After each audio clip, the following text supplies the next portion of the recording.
لا حول ولا قوة الا باللہ العلی العظیم۔ اعوذ باللہ من الشیطان الرجیم، بسم اللہ الرحمن الرحیم۔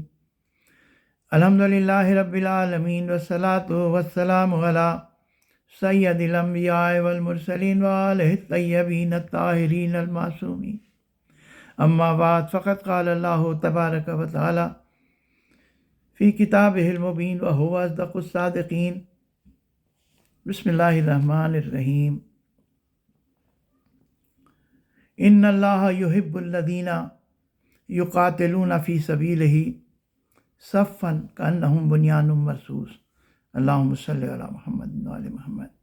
میں نے سورہ صف کی آیت نمبر 4 کی تلاوت کا شرف حاصل کیا۔ اللہ رب العزت فرماتا ہے ان اللہ یحب الذین، بے شک اللہ دوست رکھتا ہے، یقاتلون فی سبیلہ، ان لوگوں کو جو قتال کرتے ہیں اللہ کی راہ میں، صفاً، صف بنا کر، پرا باندھ کر، کانہم بنیان مرصوص، اور یہ صف ان کی ایسی ہے کہ جیسے سیسا پلائی ہوئی دیوار۔ اس آیہ کریمہ کے مصداق کون ہیں؟ اگر پوری تاریخ اسلام آپ اٹھا کر دیکھیے تو اس میں کچھ روایتیں بھی ملتی ہیں۔ مولا متقیان حضرت علی علیہ السلام جب جنگ صفین میں اپنی فوج کو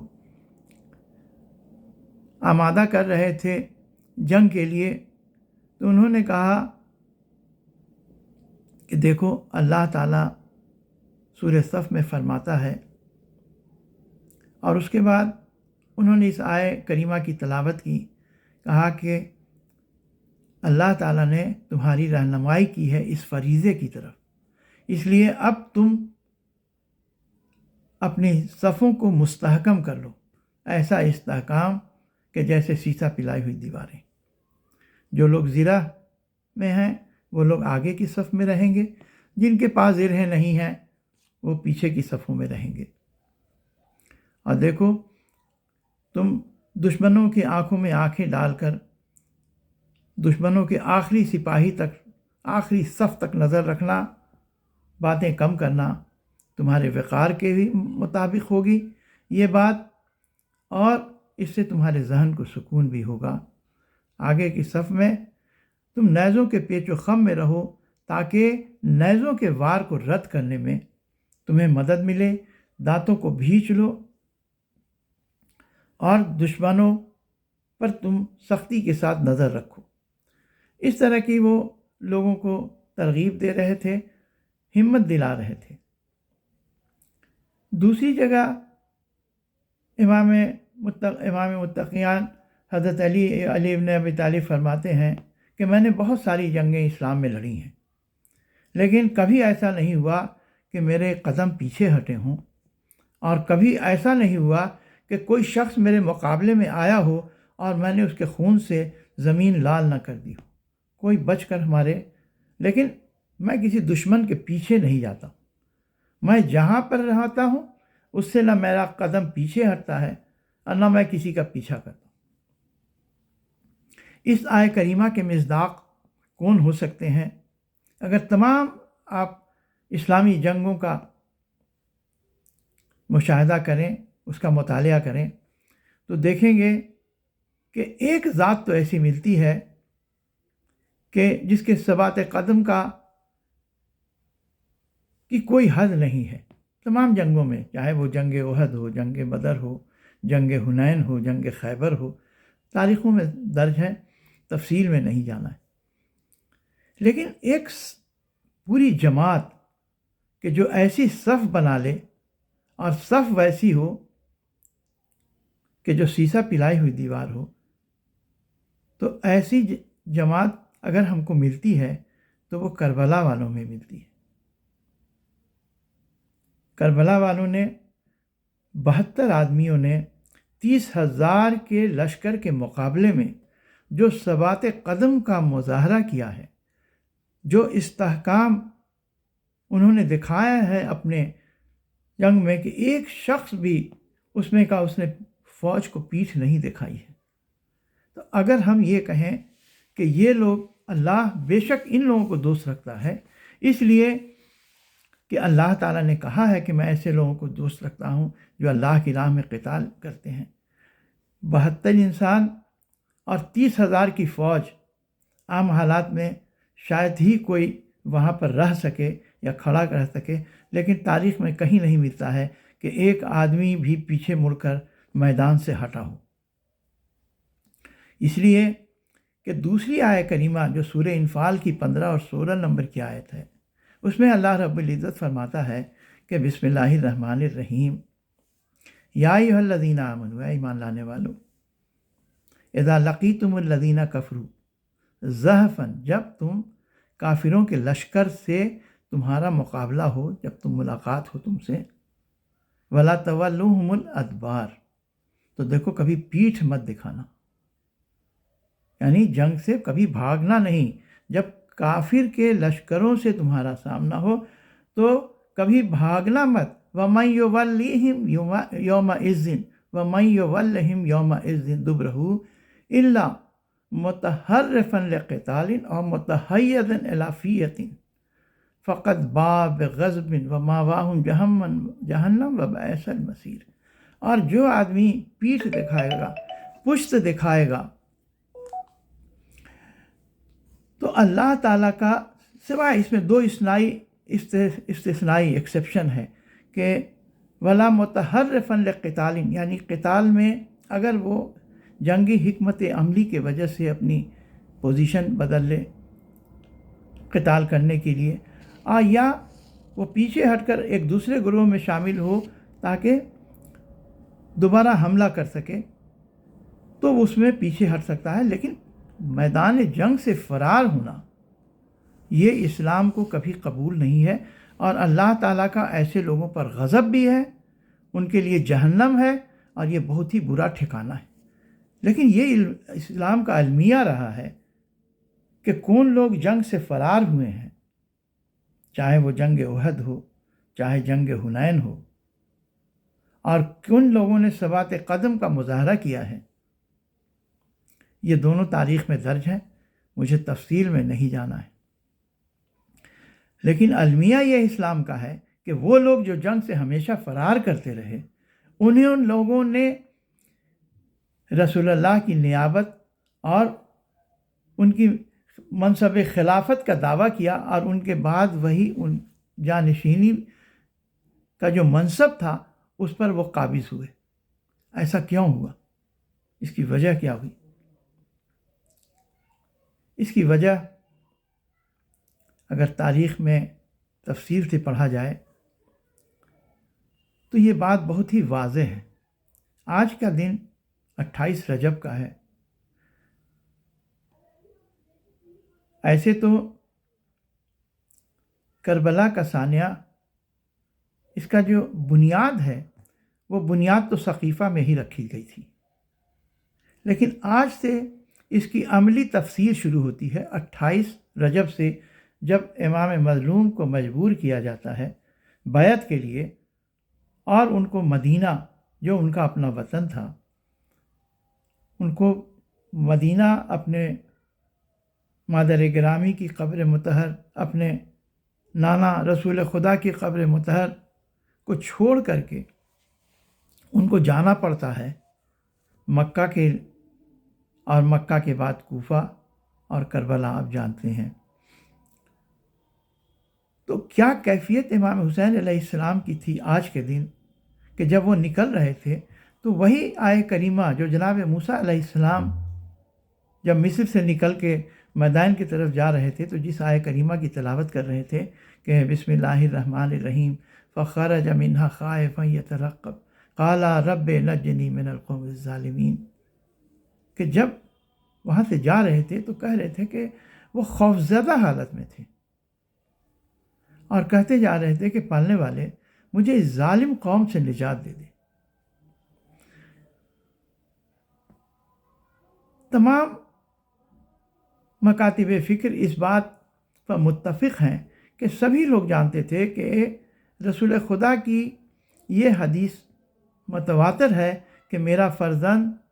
کربلا کی سرزمین پر شہید کیا جائے گا۔ اور کچھ حدیثوں میں تو یہ بھی بتایا گیا ہے کہ میرے فرزند کا قاتل یزید نامی شخص ہوگا۔ کچھ حدیثوں میں عمر سعد کا بھی نام رسول خدا نے بتایا ہے۔ اس کے پہلے کے ویڈیو میں نے تفصیل سے ان باتوں کو پڑھا تھا۔ مجھے امام حسین علیہ السلام کی روانگی مدینہ نہیں پڑھنا ہے، اس کے پہلے کے مجلسوں میں اس کی تفصیل پڑھ چکا ہوں کہ کس طرح سے وہ اپنے نانا کی قبر سے رخصت ہوئے اور کیا ان کے جذبات تھے، کیا دلی کیفیت تھی۔ اس لیے کہ جب امام مظلوم جا رہے ہیں یہاں سے تو وہ جانتے ہیں کہ حسین اب واپس نانا کی قبر پر یا مادر گرامی کی قبر پر نہیں آئے گا، وہ اپنے بھائی کی قبر پر نہیں آئے گا، یہ مدینہ کو الوداع کہہ کے جا رہے ہیں۔ خود رسول کریم نے کہا تھا کہ ایک ایسا وقت آئے گا کہ میرا نواسہ شہید کر دیا جائے گا، اور اس وقت انہوں نے کہا تھا کہ ہر انسان جو میری باتیں سن رہا ہے اس پر یہ واجب ہے کہ وہ میرے نواسے کا ساتھ دے، لیکن حقیقتاً یہ ہے کہ لوگ اس کا ساتھ نہیں دیں گے، اور آج میرے سامنے لوگ رو رہے ہیں لیکن جب وقت پڑے گا تو یہ کوئی ساتھ نہیں دیں گے۔ یہ اتنی باتیں ہوئی کیوں اور کیسے ہوئیں؟ اس کے بہت سارے جو تجزیے پیش کیے گئے ہیں۔ لوگ کہہ دیتے ہیں کہ وہ کوفہ کے شیعوں نے بلایا اور ان لوگوں نے دھوکہ دیا، کچھ لوگ کچھ باتیں کرتے ہیں، بہت ساری اس میں روایتیں ہیں، لیکن یہ ساری باتیں حقیقتوں سے دور ہیں۔ کوفہ کے کن کن لوگوں نے خط لکھ کر کے امام حسین السلام کو بلایا؟ کوفہ کے ہی لوگ امام حسین علیہ السلام کے رکاب میں شہید بھی ہوئے ہیں، لیکن کچھ لوگ دشمنوں کے ساتھ بھی تھے، عمر سعد کی فوج میں بھی تھے، جیسے شبش بن ربیع ہے، عمرو بن حجاج زبیدی ہے، عزرا بن قیس ہے، یہ بہت سارے ہیں۔ ان لوگوں نے بھی خط لکھا تھا۔ یزید بن رویم ہے۔ اگر ان لوگوں کی ایک ایک آدمیوں کی اگر تاریخ دیکھی جائے کہ اور ان کا ایمان کیا تھا، ان کا سوچنے کا انداز کیا تھا، تب بات واضح ہوتی ہے کہ امام حسین علیہ السلام کا ساتھ چھوڑنے والے کون تھے اور ساتھ لینے والے کون تھے۔ لوگ کہتے ہیں کہ کچھ لوگ کہتے ہیں کہ یزید کو ذمہ دار نہیں ٹھہراتے ہیں اور بہت طرح کی باتیں کرتے ہیں، لیکن جو شیعوں کا جو موقف ہے، وہ شیعوں کا موقف یہ ہے کہ بنیاد تو سقیفے میں ہی پڑ گئی تھی، اس کربلا کی بنیاد سقیفے میں پڑ گئی تھی، اور یہ جو بعد کے واقعات ہیں وہ فرعی حیثیت کے تھے، اور جو شیعہ حضرات ہیں وہ بنیاد کو فرعی چیزوں پر ترجیح دیتے ہیں۔ سقیفہ کے ذمہ داران سے لے کے یزید کے ایک ادنا سپاہی تک وہ سب کو ذمہ دار ٹھہراتے ہیں۔ کیوں؟ اس کی وجہ کیا ہے؟ خود ایک عالم ہیں جو کہ اہل سنت کے بڑے محقق، انہوں نے تحقیق کی ہے، انہوں نے اپنی ایک کتاب لکھی مقتل حسین، ان کا نام تھا عبدالعلا آئلی مصری۔ وہ لکھتے ہیں کہ جب رسول خدا کا جنازہ ابھی پڑا ہوا تھا، حضرت علی مصروف تھے ان کے دفن و کفن میں، اور سقیفہ میں جب انصار اور مہاجرین کا اجتماع ہو گیا تو اس وقت جو باتیں پیش کی گئیں، تو اس وقت کوئی یہ نہیں کہا گیا کہ ہماری فضیلت یہ ہے کہ ہم اسلام میں ہماری کیا کیا فضیلت ہے، ہم نے کیا کیا کارہائے نمایاں انجام دیے ہیں اللہ کی راہ میں، کچھ نہیں۔ وہاں پر جو بھی دلائل پیش کیے گئے وہ دلائل یہی تھے کہ ہم چونکہ رسول خدا کے قبیلے سے ہیں، قریش سے ہیں، اس لیے ہم رسول اللہ کی نیابت کے زیادہ حقدار ہیں۔ عبدالعلا آئلی کہتے ہیں کہ لوگوں نے رسول اللہ کی اس حکومت کو الہی حکومت نہ سمجھ کر کے دنیاوی حکومت سمجھ لیا، اور سب سے بڑا المیہ یہی ہوا کہ جب اس میں بنی تیم کے خلیفہ اول حضرت ابو بکر اس منصب پر فائز ہو گئے اور دوسری بار میں حضرت عمر جب اس پر فائز ہوئے تو لوگوں کے ذہن میں ایک بات آئی کہ یہ لوگ تو، ان لوگوں کا جو قبیلہ ہے وہ اتنا مضبوط بھی نہیں ہے، اتنا قدرت بھی نہیں رکھتا ہے، اتنی طاقت بھی نہیں رکھتا ہے، اگر یہ لوگ خلافت کے منصب کو بزور حاصل کر سکتے ہیں، غلبے سے حاصل کر سکتے ہیں، تو ہم لوگ تو اپنے قبیلے کے حساب سے، طاقت کے حساب سے، قدرت کے حساب سے ان سے زیادہ ہیں، پھر ہم لوگ کیوں نہیں اس کے حقدار ہو سکتے ہیں۔ اور یہ چیزیں جو ذہن میں بڑھتی چلی گئیں، تو اس میں ایک اور قبیلہ جو بنی امیہ کا قبیلہ تھا، اس نے شروع سے تیاریاں شروع کی۔ سب سے پہلی چیز تو اس نے چاہیے کہ اس جو یہ مسلمان ہیں ان میں تفرقہ پیدا کرتے ہیں۔ حضرت علی علیہ السلام کے پاس ابو سفیان آتا ہے اور کہتا ہے کہ یہ ایک کمتر قبیلے کے لوگ ہو گئے ہیں، آپ خاموش کیوں ہیں؟ جس پر حضرت علی علیہ السلام نے کہا کہ تم اسلام کے ہمدرد کب سے ہو گئے۔ اس سے پورے واقعات ہیں۔ لیکن خلیفہ دوم نے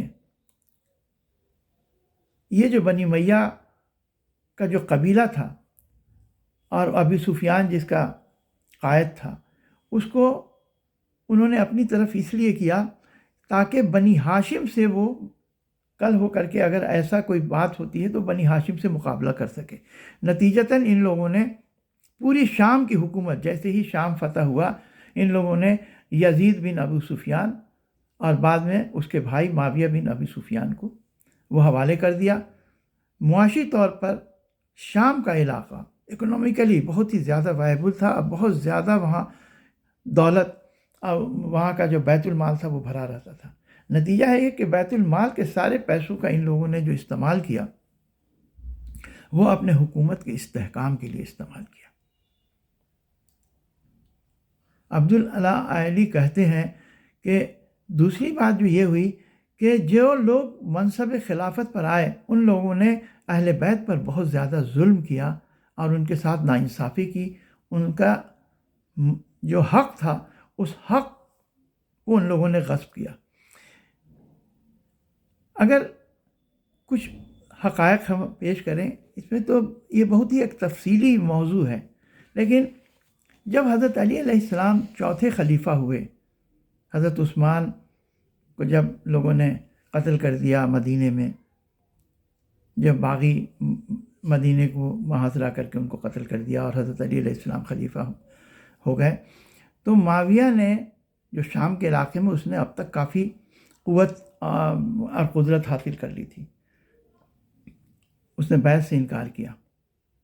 حضرت ابوبکر کے بیٹا محمد ابن ابوبکر انہوں نے خط لکھا اور انہوں نے حضرت علی کی فضیلت اور جو بنی امیہ کے قبائح ہیں، جو قبیح باتیں ہیں، ان سب کا تذکرہ کیا اور کہا کہ دیکھو تم اگر بیعت نہیں کرتے ہو تو تمہارے لیے جہنم کی آگ ہے، تو تمہارے لیے بہتر یہی ہے کہ تم حضرت علی کی بیعت کر لو۔ اس پر ایک تفصیلی خط ہے، میں صرف 2-4 جملے اس کے بیان کر رہا ہوں اس لیے کہ میرا وقت بھی زیادہ نہیں ہے۔ معاویہ نے جو جواب دیا، یہ ساری باتیں تاریخ کامل میں بھی ہیں اور شرح نہج البلاغہ ابن حدید کے ابن ابی الحدید کے شرح نہج البلاغہ میں بھی ہے، اور مروج الذہب جو مسعودی کی تاریخ کی کتاب ہے، بڑا مشہور یہ تاریخ داں ہے، اس میں بھی ہے۔ یہ 3 یا 4 صدی ہجری کا تاریخ دان ہے، ان سب میں یہ باتیں، یہ خط کا تذکرہ ہے۔ لکھا کہ معاویہ بن ابی صخر کے جانب سے محمد بن ابو بکر کو، جو کہ اپنے باپ کا عیب تلاش کرنے والا ہے، اس کے بعد اس نے لکھا، کافی باتیں انہوں نے لکھی کہ تم جو بھی فضیلت بیان کر رہے ہو، حضرت علی کی بیان کر رہے ہو، پہلے تو تم نے اللہ کی ثنا کی ہے، اللہ کی حمد بجا لائی ہے، رسول اللہ کو جو اللہ تعالیٰ نے جو منصب عطا کیا، ان سب کی بات کیا ہے، تو سب ٹھیک ہے۔ حضرت علی کی جو فضیلت تم بیان کر رہے ہو، تو حضرت علی کی فضیلت سے تمہارے باپ ابو بکر بھی واقف تھے اور ہم لوگ سب واقف تھے، لیکن سب سے پہلے جو ان کے منصب کو، ان کے حق کو جس نے غصب کیا ہے وہ تمہارے باپ تھے اور ان کے فاروق تھے، یعنی خلیفہ دوم تھے، انہوں نے غصب کیا ہے، اور ہم لوگ تو بعد میں آ کے شامل ہو گئے ہیں۔ تو اگر تم تنقید ہم پر کر رہے ہو تو سب سے پہلے تم کو چاہیے کہ تم اپنے باپ پر تنقید کرو، اس لیے کہ یہ شروعات انہوں نے ہی کی ہے۔ ایک دوسرا خط جو کہ تاریخ بلادری یہ بھی غالباً احمد بن یحییٰ اس کا نام ہے، بلادری کے نام سے مشہور ہے، اس کی تاریخ کی کتاب 3 صدی ہجری کا مورخ ہے۔ اس نے ایک عبداللہ ابن عمر کا بھی خط کا تذکرہ کیا ہے کہ جب واقع کربلا ہو گیا، مکہ میں عبداللہ ابن عمر امام حسین علیہ السلام سے ملتے ہیں اور ان کے درمیان کیا گفتگو ہوتی ہے، اس کو ہم آئندہ ویڈیو کے لیے رکھتے ہیں، اس لیے کہ تفصیل میں زیادہ ہو جائے گا۔ وہ واقع کربلا کے بعد لکھتے ہیں یزید بن معاویہ کو کہ اتنا بڑا سانحہ کربلا کا جو ہو گیا، اسلام میں یہ بہت بڑا واقعہ ہوا ہے اور ایسا واقعہ نہیں ہونا چاہیے تھا آج تک، اور اس واقعے کے انہوں نے پورے اثرات لکھے اور کافی اس پر یزید کو انہوں نے لکھا کہ ایسا نہیں ہونا چاہیے تھا۔ یزید نے جو اس خط کا جواب لکھا ہے، یہ خط کا جواب بھی موجود ہے تاریخ بلادری میں۔ وہ لکھتا ہے کہ اے احمق، اس نے ان کو احمق سے ہی مخاطب کیا،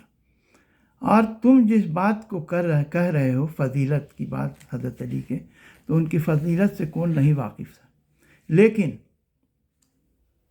ہم لوگوں کو تو مکان سجایا ملا، تکیے لگے ہوئے تھے، بساط بچھی ہوئی تھی، اور ہم نے اپنے حکومت کے صرف حفاظت کے لیے جو کچھ کیا، جو کرنا تھا وہ کیا ہے، اور اگر کوئی بھی اس کا ذمہ دار ہے تو وہ سب سے پہلے خلیفہ اول حضرت ابوبکر ہیں، اور دوم میں تمہارے خود والد ماجد ہیں، جنہوں نے اہل بیت پر ظلم کیا۔ حضرت علی کے ساتھ بہت بڑے بڑے قصد ان لوگوں نے کیے، اور اس کی تفصیل بھی اس نے درج کی ہے۔ اب جب حضرت عمر کو یہ معلوم ہوا گیا کہ بات یہاں تک ہے تو وہ خاموش ہو گئے، اور وہ جان گئے کہ اگر ہم اس بات کو بڑھاتے ہیں تو اس کا مطلب ہے کہ ضرب لگے گی، میرے باپ پر بھی ضرب لگے گی، اور تینوں خلیفہ پر ضرب لگے گی، اور یہاں تک کہ میری تنقید کا اثر یہ ہوگا کہ ہم سنیت کے درجے سے خارج ہو جائیں گے، اور جو کچھ بھی ہماری فضیلت یا ہماری جو عزت ہے یہ معاشرے میں، وہ سب یہ ہو جائے گی۔ نتیجہ یہ ہے کہ اس سب پر پانی پھر جائے گا۔ نتیجہ یہ ہے کہ انہوں نے یہی بہتر جانا کہ ہم کو یزید بن معاویہ کی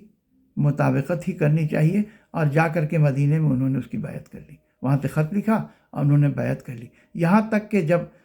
مسلم بن عقبہ نے، جب پورے مدینے کے لوگوں نے بغاوت بھی کی تھی، اس وقت بھی حضرت عبداللہ بن عمر اپنے پورے خاندان کے ساتھ انہوں نے مسلم بن عقبہ کا ساتھ دیا تھا اور اس کی بیعت کی تھی۔ یہ حالات تھے۔ ایسا نہیں ہے کہ عبداللہ ابن عمر نہیں جانتے تھے، اس لیے کہ جو مکے میں ان سے باتیں ہوئی ہیں، اس کی ہم تفصیل بتائیں گے تو ان کو تو یہ بات بالکل واضح ہو جائے گی کہ وہ ہر ایک چیز کو، وہ پوری جزیات سے واقف تھے کہ رسول اللہ کی جو احادیث تھی کہ میرا نواسہ جا رہا ہے کربلا میں، یہ شہید ہوگا اور ہر انسان کو اس کا ساتھ دینا چاہیے، اور انہوں نے کیا ان کے ساتھ ان سے بات چیت کی، اور اس کی تفصیل ہے جس سے پتہ چل جائے گا کہ وہ ہر بات سے واقف تھے۔ لیکن اس کے علاوہ جو ہم لوگ کہتے ہیں کہ سقیفہ ہی بنیاد تھی،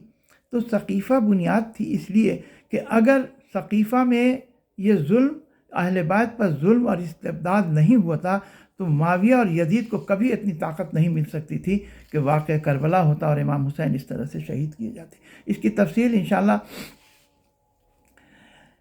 یہ جب ثبات قدم کی بات ہو رہی تھی، جو میں نے پہلی آیہ کریمہ کی تلاوت کی تھی سورہ صف کی، تو خود جب مدینے سے امام حسین علیہ السلام چلے ہیں تو وطن تھا ان کا، وہاں سے چلے ہیں تو ان کے دوست احباب بھی ہوں گے، لیکن بنی ہاشم کے علاوہ جو امام حسین علیہ السلام کا مدینے سے ساتھ جو دیا ہے تو کسی کا بھی نام نہیں ملتا ہے سوائے اس کے کہ بنی ہاشم کی کچھ فرد، جس میں صرف جناب ابو طالب کی اولاد، اور جناب عبد المطلب کی اور اولادوں کا تذکرہ نہیں ملتا ہے۔ کہنے کو بنی ہاشم کہتے ہیں، لیکن بنی ہاشم کے اور کسی اولاد کا سوائے ابو طالب کے اور تذکرہ نہیں ملتا ہے، اور کچھ غلاموں اور کنیزوں کا تذکرہ ملتا ہے۔ ان غلاموں اور کنیزوں پر ہمارے ماں باپ فدا، ہماری جانیں فدا، کہ کیسے ثبات قدم کے وہ حامل تھے، کہ مدینہ سے امام کے ساتھ چلے ہیں، مکہ رہے ہیں، 28 رجب کو چلے ہیں، 3 شعبان کو پہنچے ہیں، پورا شعبان، پورا رمضان، شوال، ذیقعد اور ذی الحجہ کے 8 تاریخ کو جب مکہ سے امام حسین السلام چلے ہیں کوفے کی جانب، جو بعد میں کربلا پہنچے ہیں، تو امام حسین علیہ السلام کا ساتھ ان لوگوں نے یہ مستقل یہ ساتھ رہے ہیں، یہ جانتے تھے کہ کیا ہونے جا رہا ہے اور ہم شہید ہونے جا رہے ہیں، اور کس طرح حملہ اولیٰ میں ان لوگوں نے اپنی شجاعت اور بہادری کا مظاہرہ کیا ہے۔ یہ ایک مثال ہے اپنے آپ میں، اس کی تفصیل کا تو موقع ابھی نہیں ہے، لیکن ان کے کم از کم ہم نام آپ لوگوں کو بتا دے رہے ہیں، اور ان کے ہر ایک کے جو حالات ہیں ان کی تفصیل ایک ایک ویڈیو میں انشاءاللہ میں پڑھتا جاؤں گا۔ یہ جو امام حسین علیہ السلام اور خانوادہ رسالت سے جو لوگ منسلک تھے، جو ان کے غلام تھے اور جو کنیزیں تھیں، 11 کا نام، 10 یا 11 کا نام ملتا ہے تاریخوں میں، جن میں ایک نام ہے عبداللہ بن یقطر، دوسرا نام ہے جان بن حوی نوبی، جناب غلام جان کے نام سے مشہور ہیں۔ دوسرے ہیں اسلم بن عمرو، یہ غلام ترکی کے نام سے مشہور ہیں۔ غلام ترکی ایک اور ہیں ضحاک، لیکن یہ جو اسلم بن عمرو ہیں، یہ عمرو یہ ترکستان کے رہنے والے تھے، ترکی کے رہنے والے تھے، ترکی کے رہنے والے تھے، تو غلام ترکی کے نام سے۔ اس کے علاوہ سلیمان بن رزین، جن کو امام حسین علیہ السلام نے اپنا قاصد بنا کر کے بصرہ کے لوگوں کو بھیجا تھا، جس میں منذر بن جارود نے جا کے ابن زیاد سے شکایت کی، اور سلیمان بن رزین کو ابن زیاد نے شہید کر دیا۔ جس دن وہ وہاں سے کوفہ کے لیے روانہ ہوا، اس دن جناب سلیمان بن رزین کو اس نے شہید کیا۔ زیارت الہیہ میں امام اصل علیہ السلام نے جناب سلیمان بن رزین پر سلام بھی بھیجا ہے، اور ان کے قاتل سلیمان، اس کا بھی نام سلیمان تھا، سلیمان حضرمی، اس پر لعنت بھی کی ہے۔ اس کے علاوہ قارب بن عبداللہ، یہ قارب بن عبداللہ، ان کی جو مادر میں گرامی تھیں، ان کا نام تھا فقیہہ، یہ جناب ام رباب کی کنیز تھی۔ ابھی واقعات ان کے تفصیل پہ میں نہیں جا رہا ہوں، صرف نام آپ کو بتا رہا ہوں کہ دوسرے تھے ایک منہج بن سہم، یہ امام حسین علیہ السلام نے ایک کنیز خریدی تھی امام حسن علیہ السلام کے انتقال کے بعد، جن کا نام تھا حسینیہ۔ ان کی شادی سہم سے کر دی، جو کہ ان کے غلام تھے۔ منہج پیدا ہوئے، اور منہج امام حسین علیہ السلام کے ساتھ کربلا گئے، بلکہ ان کی مادر گرامی جناب حسینیہ یہ بھی ساتھ گئی تھیں، اور اپنے بیٹے منہج کو ساتھ لے گئی تھیں۔ جناب منہج بن سہم یہ حملہ اولیٰ میں شہید ہوئے تھے۔ یہ فقیہہ جناب اور یہ حسینیہ جو کہ ام منہج ہیں، یہ ساری کنیزیں، یہ لوگ اہل حرم کے ساتھ یہ لوگ بھی اسیر ہوئے، اور ان لوگوں نے کبھی ساتھ نہیں چھوڑا۔ اس کے علاوہ ایک کنیز جن کا نام تھا کبشہ، وہ سلیمان بن رزین، سلیمان کی ام سلیمان بھی کہی جاتی ہیں، بڑی ہی متقی، پرہیزگار، عالمہ، فاضلہ تھیں۔ یہ بھی کربلا میں تھیں، اور اپنے بیٹے کے ساتھ وہ سلیمان بن رزین کے ساتھ گئی تھیں۔ اس سارے لوگ کربلا میں شہید ہوئے۔ اس کے بعد حرث بن نبھان، یہ نبھان جناب حمزہ کے یہ غلام تھے، اور ان کے جناب حمزہ کے شہید ہونے کے 2 سال کے بعد ان کی بھی شہادت واقع ہو جاتی ہے۔ ان کے بیٹے حرث خود امام حسین علیہ السلام اور خانوادہ اہل بیت کے ساتھ رہے، کربلا یہ بھی گئے اور وہاں جا کر یہ بھی شہید ہوئے۔ اس کے علاوہ سعد بن حرث خزائی، یہ امام حسین، یہ حضرت علی علیہ السلام کے شرطہ الخمیس میں سے تھے۔ شرطہ پولیس کو کہتے ہیں، شرطہ الخمیس، خمس معنی 5 ہوتا ہے، آپ جانتے ہیں۔ تو یہ کچھ لوگ تھے جو حضرت علی علیہ السلام کے جو بہت ہی ٹرسٹڈ لوگ تھے، جو جیسے یہ خمیس کہا جاتا ہے کہ کچھ لوگ جیسے مقدمہ میں ہوئے، کچھ مامنہ میں ہوئے، میسرہ میں ہوئے، اور قلب لشکر میں ہوئے، اس طرح سے 5 جو ہے اسی میں یہ لوگ حضرت علی علیہ السلام کے شرطۂ خمیس کہے جاتے تھے۔ کچھ لوگوں کے نام آتے ہیں جس میں محمد بن ابی بکر کا بھی نام ہے، اس میں سعد بن حرث خزائی کا بھی نام ہے، اور یہ بعد میں آذربائیجان کے حضرت علی علیہ السلام نے ان کو آذربائیجان کا حاکم بھی بنا کر کے اپنے وقت میں بھیجا تھا۔ نصر بن ابی نیزر، یہ جو نیزر ہیں یہ عجم کے شہزادے تھے، اور ان کے بیٹا نصر بڑے ہی شہسوار اور بہادر انسان تھے۔ امام حسین علیہ السلام بعد میں امام حسین علیہ السلام کے ساتھ رہے اور کربلا میں یہ بھی شہید ہوئے۔ ان سب کے اپنے اپنے حالات ہیں،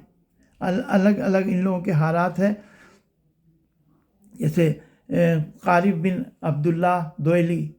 ان کے بھی اپنے حالات ہیں۔ یہ عبداللہ بن عریقت کے فرزند تھے، یہ سب شہسوار تھے۔ ان لوگوں کی مائیں، جو جیسے عبداللہ بن یقطر کی ماں تھی میمونہ تھیں، کہا جاتا ہے کہ عبداللہ بن یقطر امام حسین کے رضائی بھائی تھے، لیکن حقیقتاً جو ہمارے علماء ہیں وہ کہتے ہیں کہ نہیں، بھائی نہیں تھے، لیکن چونکہ انہی کے عمر کے تھے، اور ان کی جو مادر گرامی میمونہ تھیں، چونکہ اس وقت ان کی خدمت کیا کرتی تھیں، اس لیے مشہور ہو گیا کہ وہ رضائی بھائی تھے۔ ان کو امام حسین علیہ السلام نے بھیجا تھا۔ ان کے حالات بہت حد تک جو قیس بن مسہر سیدادی کے حالات سے ملتے جلتے ہیں، لیکن حقیقت جس سے اکثر لوگوں کو شبہ ہوتا ہے کہ یہ دونوں ایک ہی شخصیت ہیں اور نام بدل گیا ہے، لیکن حقیقت ایسا نہیں ہے۔ یہ 2 شخصیتیں ہیں جن کو کوفے کی طرف امام حسین علیہ السلام نے الگ الگ وقت میں روانہ کیا تھا۔ اس کی تفصیل ہے۔ اب ان لوگوں نے جس ثبات قدم کا مظاہرہ کیا ہے کربلا میں، اور زیارت ناہیہ میں امام نے لوگوں پر سلام بھیجا ہے، یہ 10 ایسے تھے۔ یہ لوگ مدینہ سے امام حسین علیہ السلام کے ساتھ گئے تھے، تو سوائے ابو طالب کے فرزندوں کے، اور یہ جو غلام اور کنیزیں تھیں جو امام حسین علیہ السلام کے ساتھ تھیں، اس کے علاوہ کچھ جناب زینب کے ساتھ کچھ کنیزیں تھیں، جن میں جناب فضہ نوبیہ کا نام آپ لوگ جانتے ہیں، اس کے علاوہ کچھ اور بھی تھیں، تو اس کی تفصیل میں ابھی جانا مقصود نہیں ہے۔ ان لوگوں نے امام حسین کا جس طرح ساتھ دیا ہے اور جس ثبات قدم کا مظاہرہ کیا ہے، کسی کو معلوم ہو کہ جب میرا مقابلہ ہوگا اور میرے ساتھ سوائے شہادت کی اور کوئی دوسری چیز نہیں ہے، سارے کے سارے شہید ہوئے ہیں، صرف 2 آدمیوں کا نام آتا ہے کہ جو لوگ وہاں سے بچے ہیں، جس میں عقبہ بن سمان، اور عقبہ بن سمان کی زوجہ کا بھی نام ہے کہ وہ بھی کربلا میں تھیں، اور ایک اور علی بن عثمان کا بھی نام ہے کہ جو بچے ہیں، لیکن علی بن عثمان کا نام صرف ایک کتاب مدینہ سے مدینہ تک جو مقاتل کی کتاب ہے اس میں ہے۔ باقی یہ جو نام ہے یہ تو سبھی مقاتل کی کتابوں میں ملتے ہیں، جو ہم نے 10 نام آپ لوگوں کے سامنے بیان کیے۔ تو آج جو امام حسین علیہ السلام نے جو مدینہ چھوڑا ہے، تو ساتھ دینے والے کوئی بھی نہیں تھے۔ اب کس عالم میں امام مظلوم نے مدینہ چھوڑا ہے؟ وہ جان رہے تھے کہ اب جو میں مدینہ سے جا رہا ہوں تو دوبارہ پلٹ کر نہیں آؤں گا۔ یہاں سے جناب ام سلمہ چھوڑ کر جا رہے ہیں، جناب ام المنین ہے، اور سب سے جس طرح سے رخصت ہوئے ہیں، اور سب سے بڑھ کر جو نانا کی قبر سے اور اپنے مادر گرامی اور اپنے برادر کی قبر سے رخصت ہوئے ہیں، اس وقت امام مظلوم نے اس طرح گریہ کیا ہے کوئی بھی سمجھ سکتا ہے کہ امام کو معلوم ہے کہ اب ہم لوٹ کر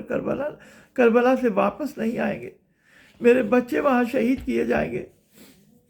اور میرے ساتھ کیا کیا سلوک ہوگا، ایک ایک جزویات کی امام مظلوم کو اس کی جانکاری تھی۔ اس سے پہلے کہ میں اپنے بیان کو ختم کروں، آپ سب سے ایک گزارش ہے کہ آج 28 رجب جو امام حسین علیہ السلام کا مدینے سے سفر شروع ہوا ہے، آج ہی کی تاریخ